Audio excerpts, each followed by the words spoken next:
말씀을 가지고 예수께서 꿈꾸시는 세상이라는 제목으로 함께 은혜를 나누기를 원합니다. 오늘의 설교는 지난주 설교와 계속해서 이어지는 설교라고 보시면 됩니다. 여러분, 지난주 설교가 뭐였죠? 우리가 이 땅에서 잃어버린 예수의 정신이 있다. 우리는 그 예수의 정신을 회복하며 살아가야 된다.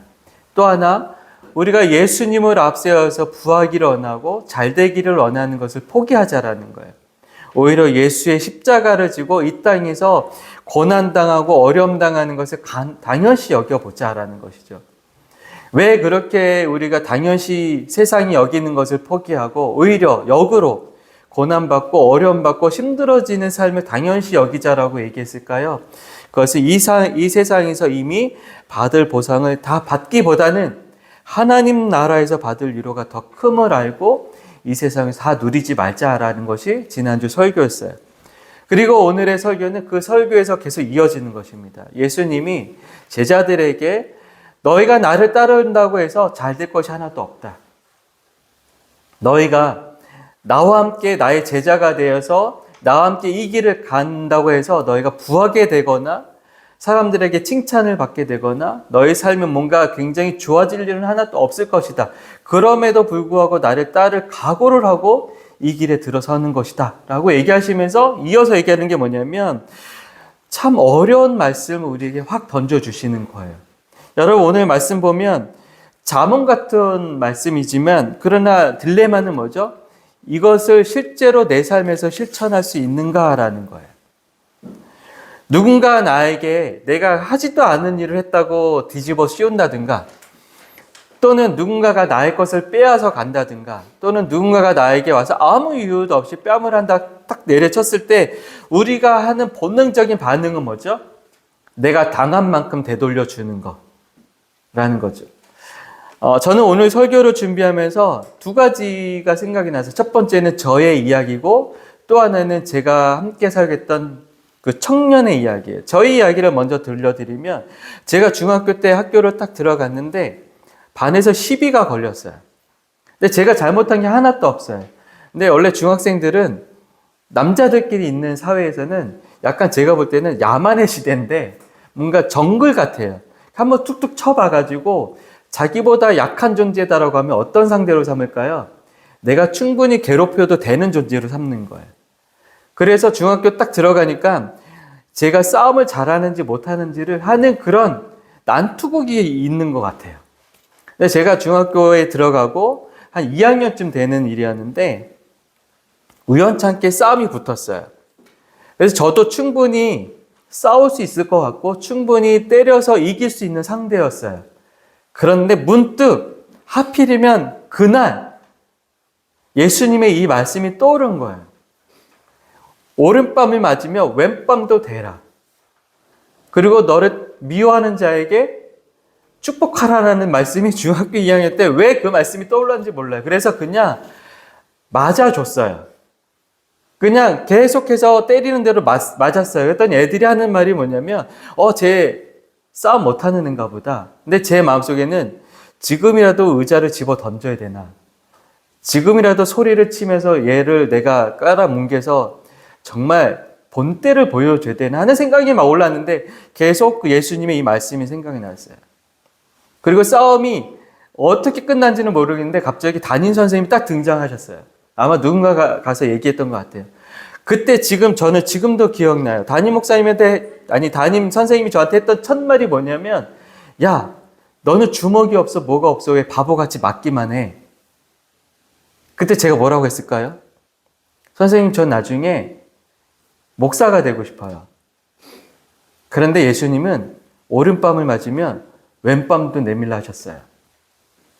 그러니까 이 선생님이 이해가 안 간다라는 표정이에요. 그 다음부터는 저의 중학교의 삶은 어땠을까요?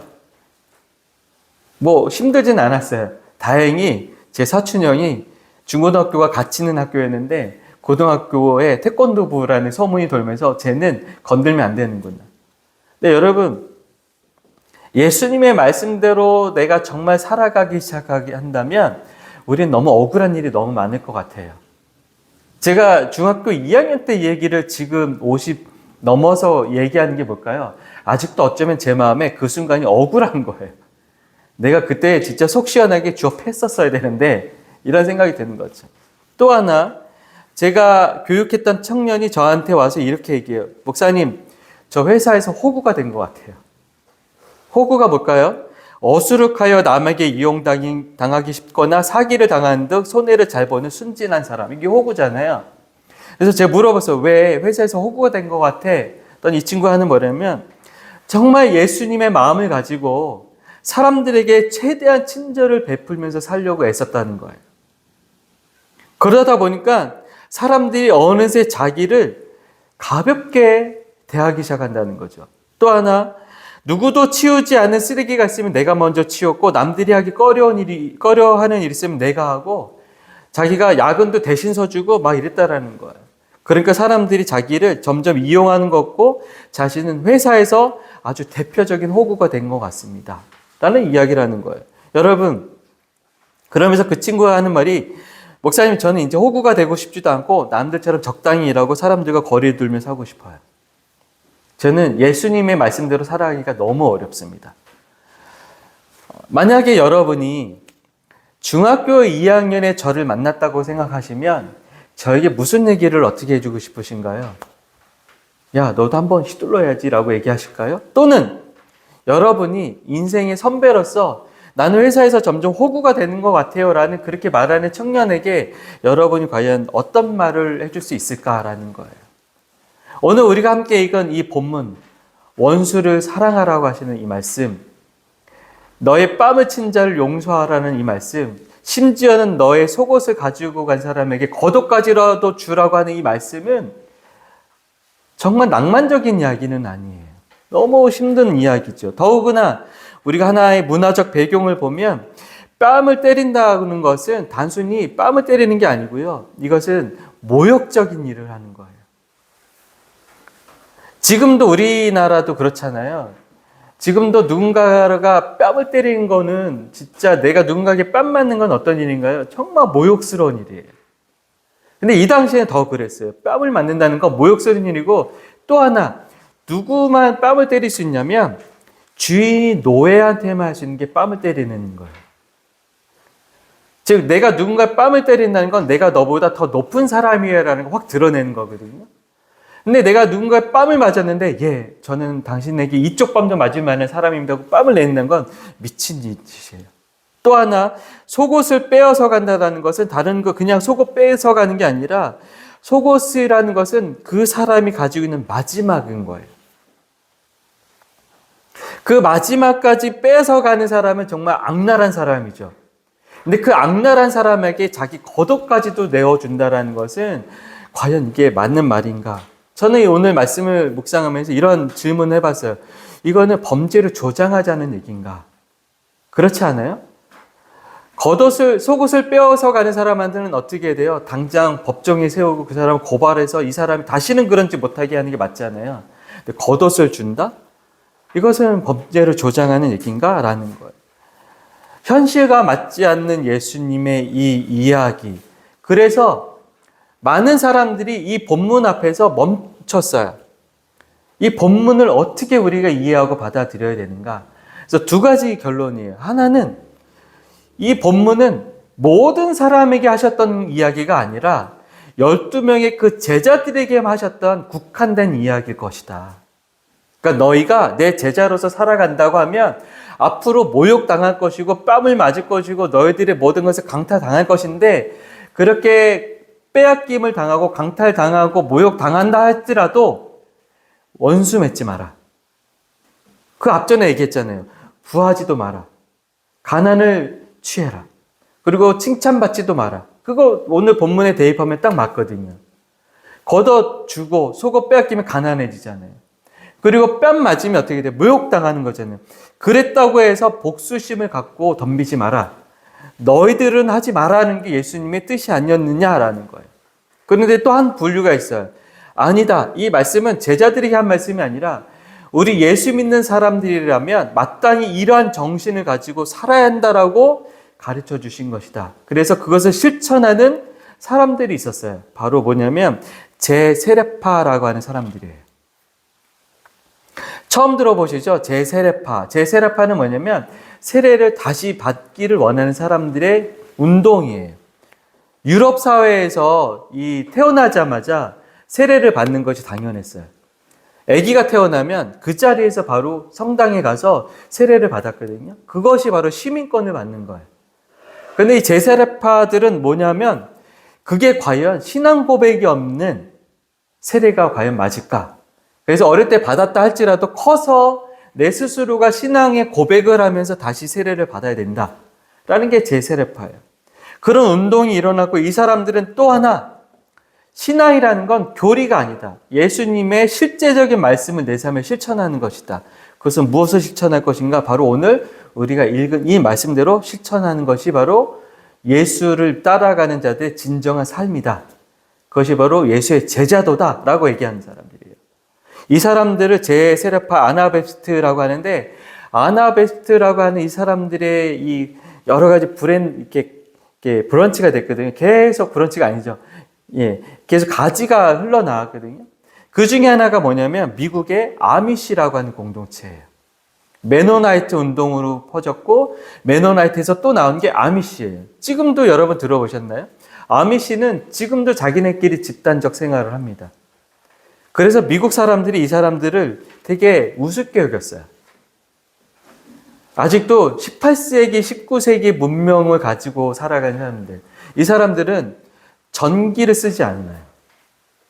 전기 문명을 거부합니다. 그래서 지금도 다 모든 것을 목가구로 만들어요. 그래서 미국에서 가장 비싼 가구가 뭐냐면 이 아미시 공동체에서 만드는 수공예품 가구예요. 그리고 또 이 아미시에서는 지금도 육가공이나 이런 것 있잖아요. 옛날 방식으로 합니다. 그래서 미국의 돈 많은 사람들이 이 아미시 음식을 먹는다고 해요. 가공되지 않은 천연으로 만드는 거. 근데 어느 날 2006년에 한 미치광이가 이 아미시 공동체에 들어와요. 그래서 아미시 공동체에서 그 학교가 있는데 그 학교에서 공부하는 아이들을 향해서 총을 난사합니다. 그래서 무려 5명의 어린 소녀들이 죽어요. 그 다음 3명은 중상을 입고 그런 업처구니 없는 일이 벌이고 나서 그 자리에 세 사람이 스스로 자기도 총을 쏴서 생을 마감해요. 굉장히 충격적인 일이에요. 그래서 사람들이 어쩌다가 이런 일이 벌어졌을까를 조사해 봤더니 이 총을 난사한 사람이 동기가 뭐였냐면 하나님에게 복수하려고. 그 복수의 대상이 뭐였냐면 하나님을 믿는 자들을 처벌하는 것. 그러면 왜 하나님에게 복수하려고 했을까를 다시 찾아봤더니 이거예요. 9년 전에 자신의 딸이 태어나자마자 죽는 것을 보면서 하나님께 복수하기로 마음먹었다는 거예요. 자기 딸을 살려주지 않고 죽게 내버려뒀다는 거.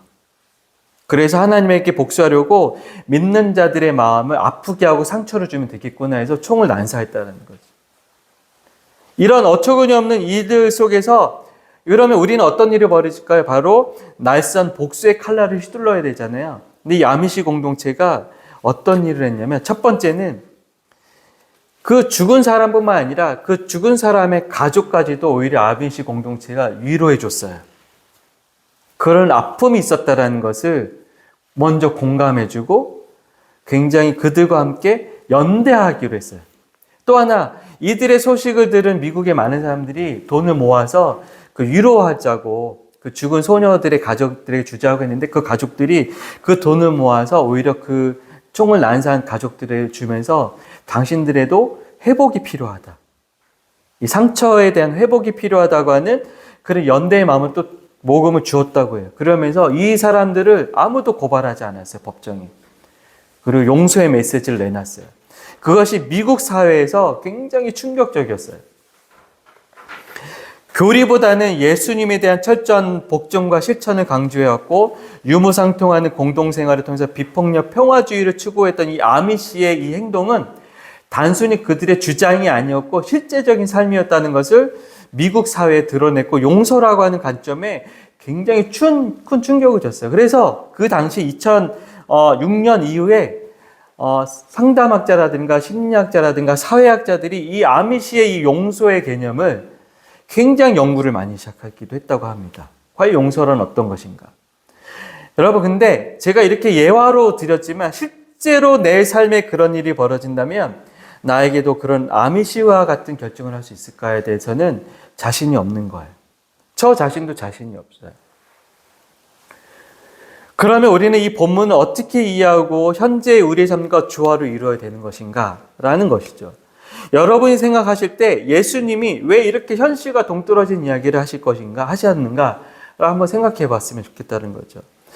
여러분, 예수님이 왜 현실과 이렇게 동떨어진 이야기를 하시면서 너희는 이렇게 해야 된다라고 말씀하셨을까? 그것은 오늘 설교 제목입니다. 예수님이 꿈꾸신 세계가 있기 때문에요. 세상이 있기 때문에 그래요. 여러분, 예수님이 이 땅에 오셔서 누누이 강조했던 건 무엇일까요? 바로 하나님 나라예요. 하나님 나라예요. 예수님은 이 땅에 오셔서 말씀하신 게 뭐냐면 내가 하나님 나라의 복음을 전하기 위해서 왔다. 그리고 하나님 나라의 복음이 이미 너희 가운데 시작되었다. 그리고 하나님 나라의 복음이 너희 가운데 또 임할 것이다 라는 것을 누누이 강조하셨어요. 그러면 하나님 나라는 무엇인가라는 거예요. 하나님 나라는 무엇일까요? 우리가 나중에 죽으면 가는 천국이라는 그 저 너머의 세상이 하나님 나라일까? 물론 그 세상도 하나님 나라이겠죠. 그렇지만 예수님이 말씀하신 하나님 나라는 지금 이 땅의 현실 가운데서 일어나는 그 세계, 이미 시작된 이 세상에서 시작된 세계, 그 세계가 바로 하나님 나라라는 거예요. 여러분, 신앙생활을 하면서 여러분 함께 예배하면서 여러분이 우리 그리스도교회를 다니면서 정말 한 가지만은 꼭 분명하게 인지하셨으면 좋겠어요. 우리는 다른 공동체가 아니라 하나님 나라를 꿈꾸는 공동체여야 돼요.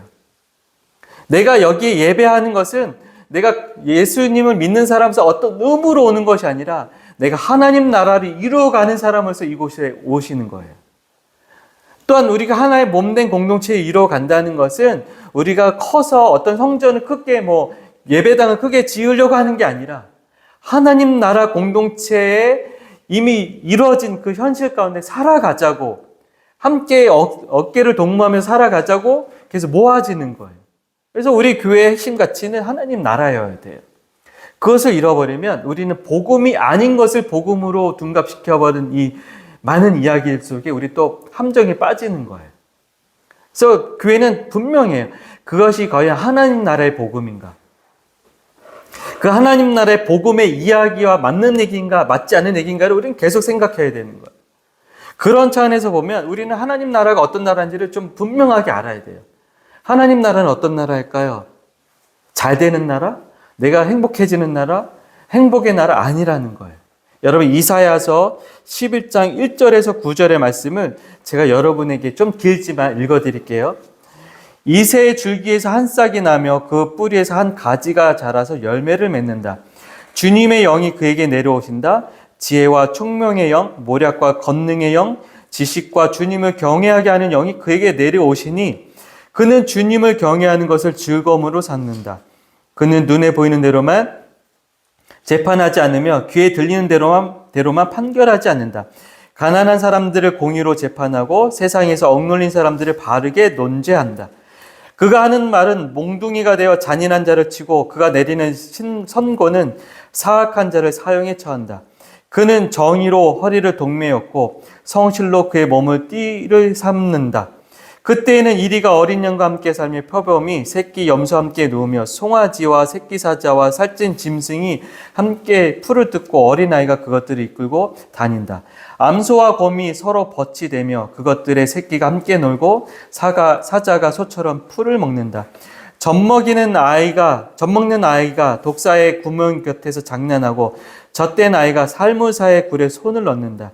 나의 거룩한 산 모든 곳에서 서로 해치거나 파괴하는 일이 없다. 물이 바다를 채우듯 주님을 아는 지식이 땅에 가득하기 때문이다. 이게 바로 하나님 나라예요. 여러분, 암소와 곰이 서로 버치되는 세상, 살찜 진순과 새끼 사자가 함께 어울리는 세상, 심지어는 어린아이가 살무사의 굴에 손을 넣어도 물리지 않는 것, 얘기 나오잖아요. 서로 해치거나 파괴하는 일이 없는 세상. 그래서 하나님 나라는 두 가지예요. 첫 번째는 서로가 서로에게 위협이 되지 않는 세상이에요.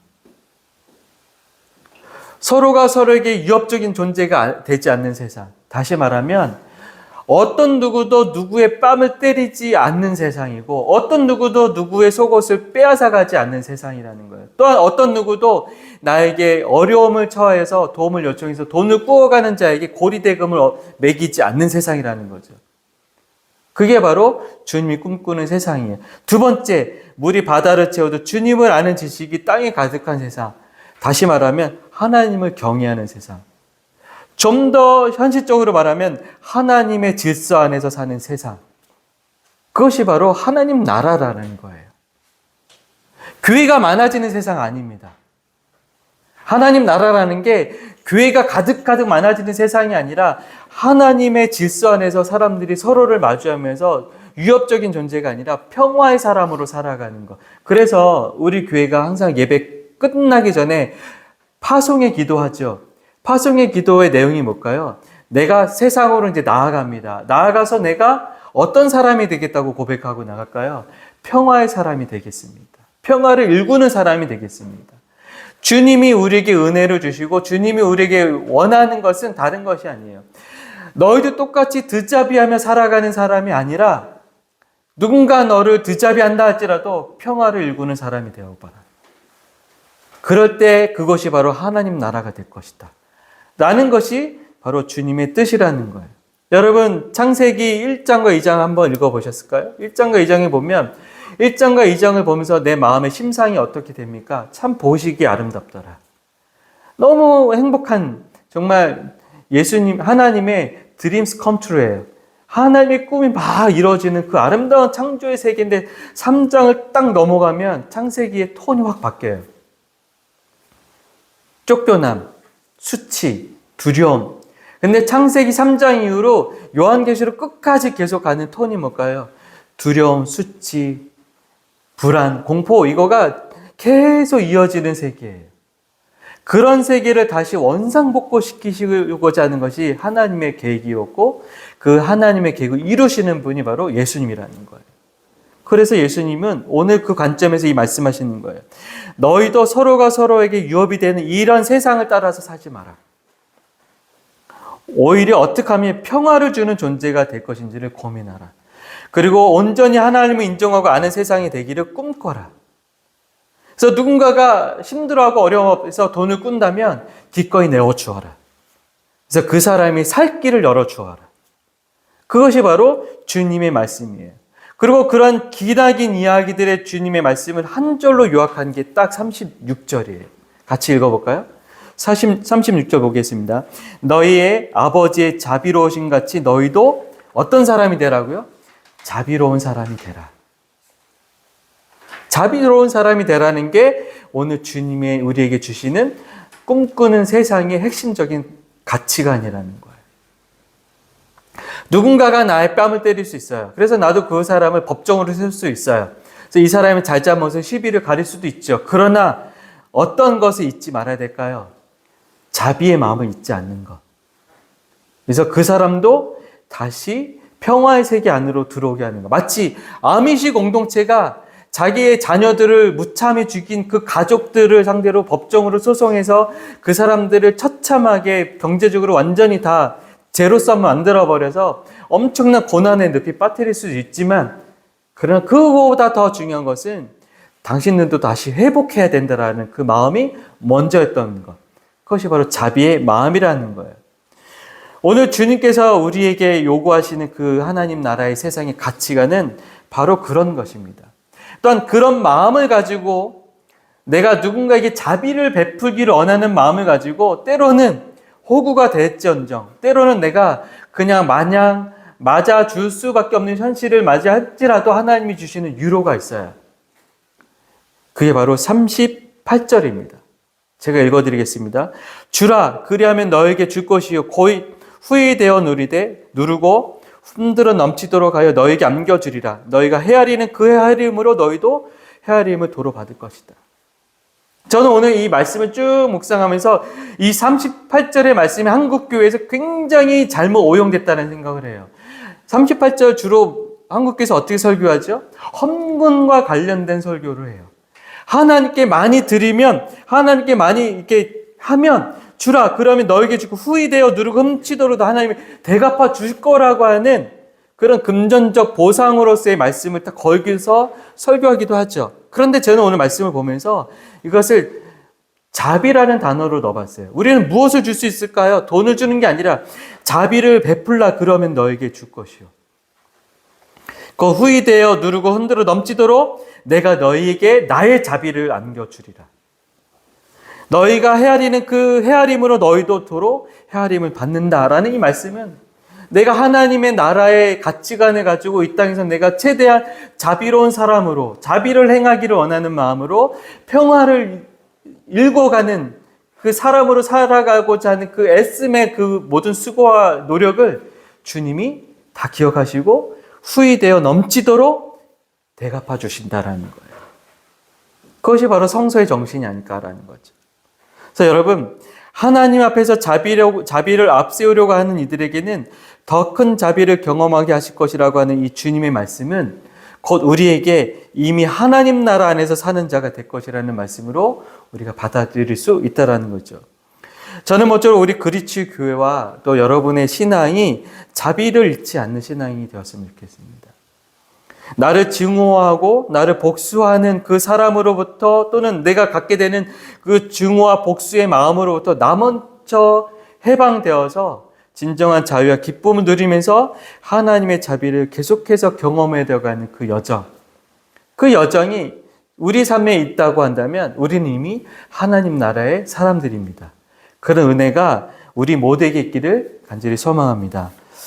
우리 이 시간에 오늘 들은 말씀을 기억하며 또 여러분 마음 가운데 결단할 것이 무엇인지를 잘 생각하시면서 혹시 내가 용서하지 못하는 마음, 아직도 내가 증오의 마음이 있다라면 주님 내 마음이 자비의 마음으로 변화되게 하옵소서라는 그런 기도를 드리기를 소망합니다. 잠시 같이 기도하겠습니다.